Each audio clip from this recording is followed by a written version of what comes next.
Big Boss Malayalam season 7ന്റെ finalist, ഗായകൻ എന്നീ നിലകളിൽ പ്രേക്ഷകർക്ക് സുപരിചിതനാണ് അക്ബർ ഖാൻ.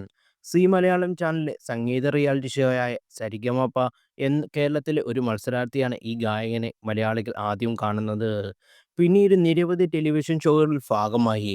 പിന്നീട് ബിഗ് ബോസിലേക്ക് എത്തിയത്. വിവാഹിതനാണ് താരം. ഡോക്ടർ ഷെറിൻ ഖാനാണ് അക്ബറിന്റെ ഭാര്യ. നോർത്ത് ഇന്ത്യൻകാരിയാണ് ഷെറിൻ. ഇപ്പോഴും അക്ബറുമായി ബന്ധപ്പെട്ട സോഷ്യൽ മീഡിയ ഇൻഫ്ലുവൻസർ ഫസിമാന സാക്കർ പറഞ്ഞ വീഡിയോയാണ് വൈറലാകുന്നത്. വിവാഹിതനായ അക്ബറിന് ഡേറ്റിംഗ് ആപ്പായ ടിൻഡർ അക്കൗണ്ട് ഉണ്ടെന്നും താരം ആപ്പിൽ കയറി ചാറ്റിങ്ങും ഫോൺ നമ്പറും ഷെയറിംഗ് നടത്താറുണ്ടെന്നും അറിയാനും ഫസീനമ.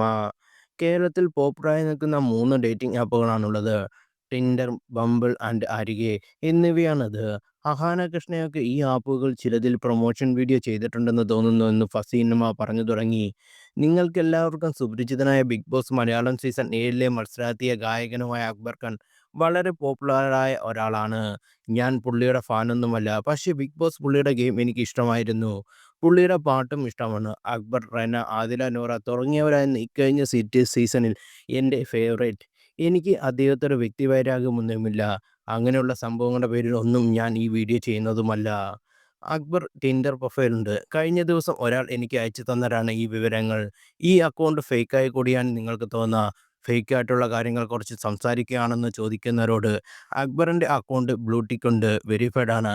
അക്ബർ തന്നെയാണ് ആപ്പിലെ ചാറ്റിലെ ഒരു പെൺകുട്ടിയോട് ചോദിച്ചപ്പോൾ അതെൻ്റെ അക്ബർ ഒന്ന് മറുപടി നൽകിയിട്ടുള്ളത്.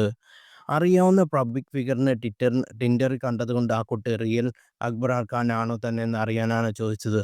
എങ്ങനെ വിശ്വസിക്കുമെന്ന് പെൺകുട്ടി ചോദിച്ചപ്പോൾ താൻ വിശ്വസിക്കും, ഞാൻ എന്താ ചെയ്യേണ്ടത് എന്നാണ് അക്ബർ തിരിച്ചു ചോദിച്ചത്. ഐഡന്റിറ്റി കാണിക്കാൻ പുള്ളി റെഡിയാണെന്ന് അതിൽ തന്നെ വ്യക്തമാണ്. മാത്രമല്ല നമ്പർ നൽകാനും അക്ബർ തയ്യാറായി. അത് കണ്ടപ്പോൾ എനിക്ക് വന്നൊരു സംശയമുണ്ട്. ഇത്രയധികം സ്പോട്ട്ലൈറ്റിൽ നിൽക്കുന്ന ഒരാൾ നമ്പർ ഷെയർ ചെയ്യുമോ എന്നത്. പക്ഷെ പുള്ളി ആ കുട്ടിക്ക് നമ്പർ കൊടുത്തു. അതാണ് ഏറ്റവും വലിയ കോമഡി. 2 മിനിറ്റ് ചാറ്റ് കൊണ്ട് ഒരു പരിചയമില്ലാത്ത ആൾക്ക് അക്ബർ നമ്പർ കൊടുത്തു. നമ്പരും ഒറിജിനൽ ആയിരുന്നു. മാത്രമല്ല ആ പെൺകുട്ടിയെ കൂടുതൽ പരിചയപ്പെടാനും അടുത്തറിയാനുള്ള ആഗ്രഹവും അക്ബർ പ്രകടിപ്പിച്ചു. അതെന്തിനാണെന്ന് എനിക്ക് മനസ്സിലായില്ല. ഇങ്ങനെയൊക്കെ ഒരാളോട് സംസാരിച്ചാൽ എന്താണ് കുഴപ്പമെന്ന് ചോദിക്കുന്നവരോട് പുള്ളിയുടെ വിവാഹം കഴിഞ്ഞാണ്, ഒരു ഭാര്യ അദ്ദേഹത്തെ കാത്തിരിപ്പുണ്ട്. അങ്ങനെ ഒരാൾ ഡേറ്റിംഗ് ആപ്പിൽ അക്കൗണ്ട് എടുത്ത് മറ്റൊരു പെൺകുട്ടിക്ക് നമ്പർ കൊടുക്കുന്നതിന് ഞാൻ യോജിക്കുന്നില്ല. ആ പെൺകുട്ടി പിന്നീട് മനസ്സിലാക്കി അക്ബർ വിവാഹം കഴിഞ്ഞതാണെന്ന്. അതോടെ അക്ബറുമായുള്ള കോൺവെർസേഷൻ ഉടൻ തന്നെ അവസാനിപ്പിച്ചു. അഥവാ ആ പെൺകുട്ടി അക്ബറിൻ്റെ വിവാഹം കഴിഞ്ഞത് അറിഞ്ഞില്ലായിരുന്നെങ്കിൽ ആ ചാറ്റ് എവിടേക്ക് പോയി അവസാനിച്ചേനെ ഒന്ന് ചിന്തിച്ച് നോക്കൂ.